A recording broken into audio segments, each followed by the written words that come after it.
Good morning, good morning. This is the, I think, 10th time I've tried to make this video.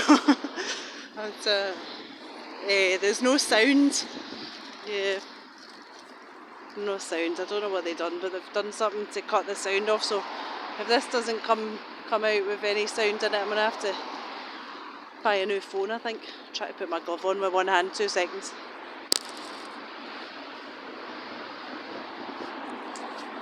Put you down for a second. Yeah, no sound. No sound. How very sneaky of them. They were the best videos I'd ever made. No, you know that's a lie. That's a lie. They weren't.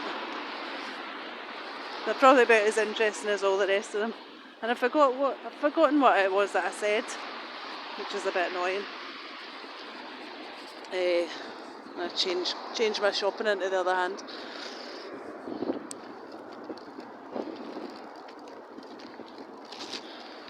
Trying not to. I'm conscious of putting my thumb over the screen, since I was doing that earlier. My finger over the screen.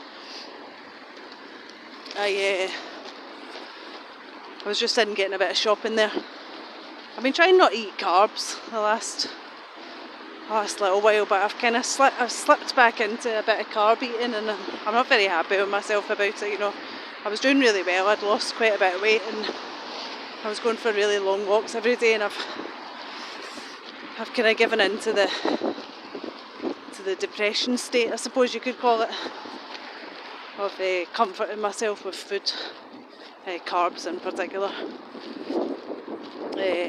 which is annoying. I don't like to be a I was going to say a loser, but I don't mean it like a loser. Oh, shit's car coming. I don't want to be like a not winner. You know, usually when I'm determined about something, I decide that I'm going to do something, I try my best to stick to it. So, and I was doing really well. I was on a bit of a roll for a while, but yeah, it's kind of creeped back in the crap eating, and you know, I've given myself, I said today before I knew, I never even planned on coming shopping, I just planned on going for a walk, but then the temptation got to me about going and buying some carbs, and I gave in. You know, it's a slippery slope for me. If it starts with carbs, and then it turns into cigarettes, and then it turns into alcohol, and you know, like that fuckwit with his song Cigarettes and Alcohol. Absolute retard.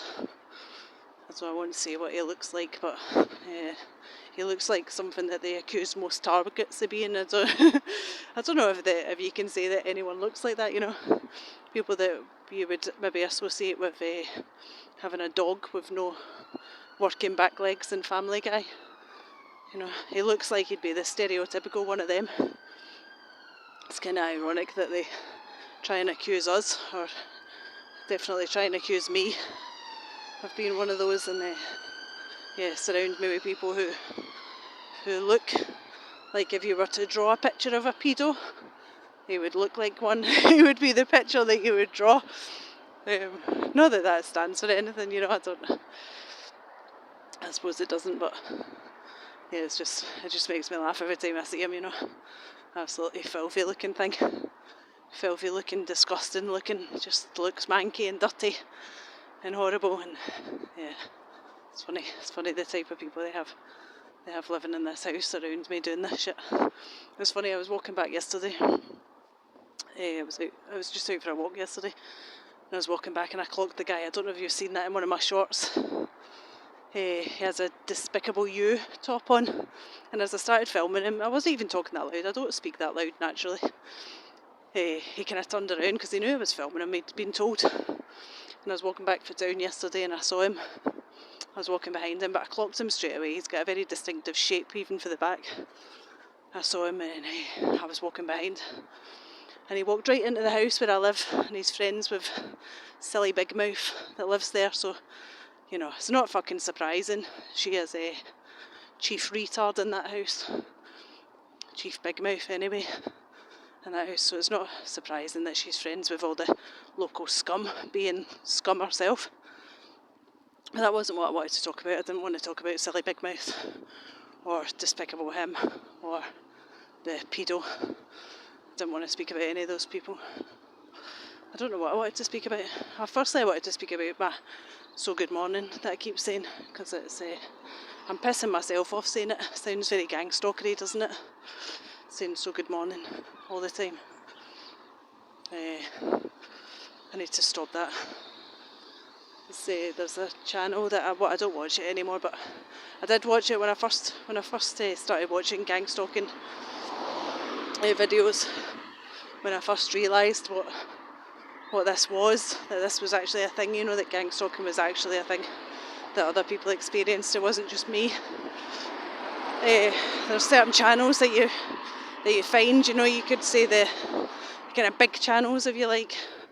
I mean, none of them are particularly big. They need to be kept at a level, don't they? Even if they are shills or fakes, whatever, they still need to be kept at a level. It wouldn't look very good if they had millions of subscribers, would it? But one of those channels, one of the kind of bigger channels, if you like, has a catchphrase, has something that they all say. It's what car I used to have. It's my old car. I like to drive past me with the exact same colour, make and model of my old car. This channel, I don't watch it anymore because the person's a bully. And I kind of called them out on their bullying, and a lot of their... And I have to put this down as a kid coming. Oh, crossroads. A lot of their subscribers kind of jumped all over me, telling me that this person wasn't a bully. They weren't a bully, and what they were doing wasn't bullying. But it clearly was bullying. It was clearly bullying. Kind of slagging off someone else's channel and telling people that this person was an alcoholic. I mean, it's the epitome. Is that the right word? I mean, when you think of bully, that's kind of what you think of, don't you? When I think of bullies, I think of gang stalkers, and I think of people being fed false information or a smear campaign being started about you, and telling them that someone is a nutcase and is an alcoholic, and they should go and check out their channel to see how much of a nutcase and an alcoholic this person is. That kind of screams bully to me. So I didn't like it, so I called them out in one of the comments. I said, it's pretty bad, you shouldn't really be doing that, it's not very nice. You can't really complain about people gang stalking you and then you go ahead and do the exact same thing to someone else. It's a bit nasty, really, isn't it? And a lot of their loyal retards jumped to their defence and told me that was not bullying. It's not bullying. So there we go, that's me corrected. So I just unsubscribed. I thought, why get your blood pressure up, try to argue with these daft fucks? So I don't watch their channel anymore. That's the way I protest. I protest with my not watching of their shit. But they have a catchphrase, they have a little spiel. A spiel, it's a good word, isn't it? I like that word, spiel. They have a little spiel that they say in every single one of their videos.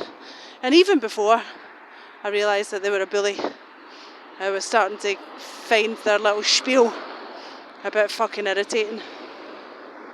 So I don't want to do the same and have my own little spiel. I don't want to be a spieler with my so good morning. So I'm just going to, I don't know.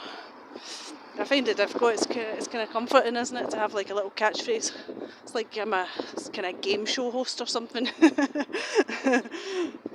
Nice to see you, to see it. Oh, fucking hell. Can't stand that cunt either. I don't know. I get bad vibes off of him.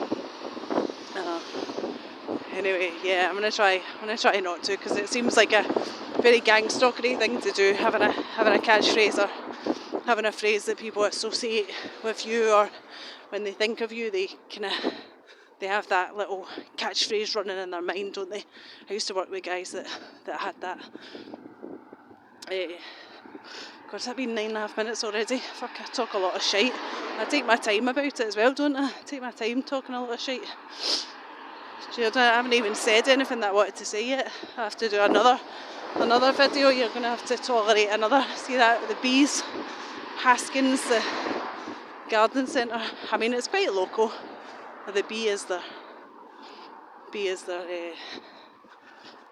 little what's the word? I don't know. Symbol. A little thing, a bee.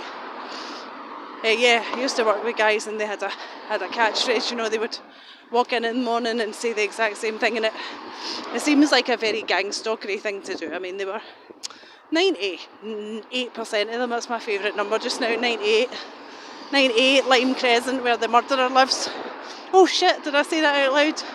But it's alright. The police already know they're protecting him. It's fine. They like to protect their little burglars, their groomers, their murderers. That's what they do. They protect their own. Yeah, 98% of them, I reckon, were gang stalkers, but there were certain ones, they'd walk in for their shift in the morning and they'd come out with the same shit every day, you know, the same spiel, same little chat, and it seems like a very gang stalkery thing to do, so I don't want to fall into that trap of doing that.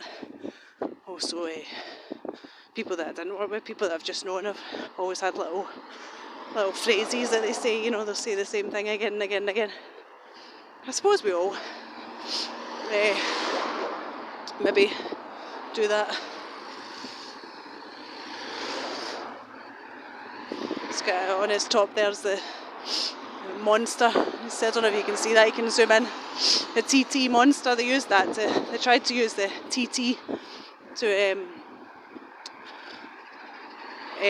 not synchronise, what's the word, starts with S? Tried to use that, TT, anyway. Yeah, they had recordings of me and this guy I used to work with. He got an Audi TT and he let me drive it once, but I think I was 18 at the time. I was quite young, you know, and I was quite kind of nervous. I didn't want to take his nice car out in the road, so I just drove it to the end of the road that we were on and got out and said, no, I'm going to walk the rest of the way. I was scared that I would crash his brand new car, his convertible car. This was in the late 90s, you know, when Audi TTs were just out. But they had recording of me that they showed me of me talking when I was in his car, the conversation that we had. Me and his name was Daz Mawson, he was in the army as well, in the Royal Signals. So they had the recording of the conversation between me and Daz while I was in his TT, so they used TT, the initials TT, quite a lot on me. I don't know why, it didn't seem like a particularly interesting conversation, to be honest. I think it was just me saying I don't want to drive your car on the road, I'm scared that I'll do something bad to it. Maybe that was the plan, I foiled their plan. The plan was that I crashed his brand new car, you know, so they could all have extra reasons to hate me. Oh. Maybe that was the plan, and I never kind of went along with that plan. Who knows? Oof, Jesus Christ. You know when it smells like someone's bathed in perfume? Yeah, they love to walk past me with that. They're either really unwashed, most of them are unwashed, they're really, really unwashed, or they've bathed in perfume. They love to walk past you with just an absolute waft of perfume. It's disgusting. There's a girl that I watch, I can't remember her name of her channel, but she talks about that, how they're always absolutely stinking of perfume. It's funny, I don't know what this cunt's doing, just stopped in the middle of the road. Gang stalking retard. Get your registration. Anyway, that's a whole lot of saying nothing. So, yeah, the guy that was walking past me, I don't even think I explained what was on his top. It was TT races. You know, the Isle of Man TT races. And the sponsor was Monster, you know, the drink Monster. I walked past, I might try and get it, film it on the way back if it's still there, but I walked past they had the Monster van parked on my route earlier when I was walking this way. Oh, excuse me, I don't usually burp, that's horrible, sorry. Anyway, on that note, God bless to you all. Lots of love, bye bye.